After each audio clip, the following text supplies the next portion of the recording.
लोगों को पहले तो यकीन ही नहीं हुआ कि एक राजा किसी गरीब लोहार को पत्थर से रस्सी बनाने जैसा नामुमकिन काम दे सकता है। पर असली झटका तो तब लगा जब अंधेरी कोठरी में कैद रामू ने अपनी फटी कमीज का एक धागा और एक कबूतर का सहारा लेकर ऐसा पैगाम भेजा जिसने गौरी के भीतर की आग जगा दी। कोई सोच भी नहीं सकता था ये छोटा सा धागा पूरे राज्य की किस्मत पलटने वाला है। राजा ने एक पत्थर की विशाल शिला की ओर इशारा किया और कहा, लोहार, तेरी कारीगरी की बहुत तारीफ सुनी है, अब तुझे असली परीक्षा देनी होगी। इस पत्थर से लोहे जैसा खींचकर एक पतली लचीली रस्सी बना दे, ऐसी रस्सी जिसमें गांठ भी लगाई जा सके।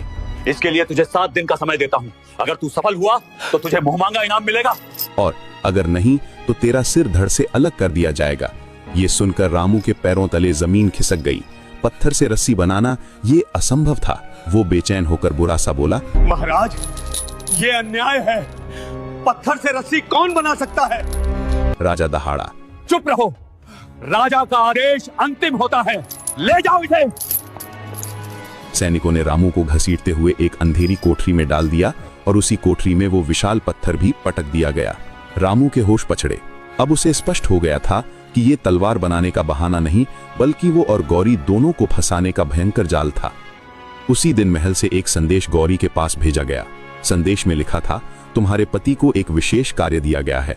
यदि वो 7 दिनों में पत्थर की रस्सी नहीं बना सका तो उसे मौत की सजा दे दी जाएगी। हाँ, पर यदि तुम राजा की सेवा में महल आने के लिए तैयार हो तो तुम्हारे पति की जान बख्श दी जा सकती है। ये शब्द गौरी के कानों में ऐसे गिरे जैसे पिघला हुआ शीशा। उसे समझ आ गया, अब राजा किसी भी हद तक जा सकता है। रामू कोठरी में निराशा और चिंता में डूबा था। उसे भरोसा था कि गौरी कुछ भी कर सकती है, शायद राजा के सामने झुक भी जाए, पर वो नहीं चाहता था कि गौरी कोई मूर्खतापूर्ण कदम उठाए। कोठरी में रामू ने देखा कि एक छोटा सा रोशनदान है जहां हर सुबह एक कबूतर आकर बैठता था। रामू ने अपनी फटी कमीज का एक धागा निकाला और कोयले के टुकड़े से उस पर लिखा, प्रिय गौरी, पत्थर की रस्सी मेरे भाग्य में है, पर तुम राजा की जंजीर मत बनना।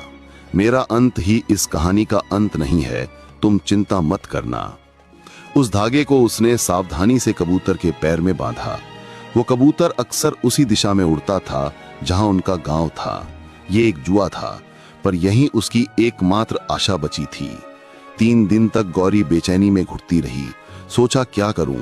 उसे अपनी बुद्धि और राजा की क्रूरता के बीच कोई रास्ता निकालना था।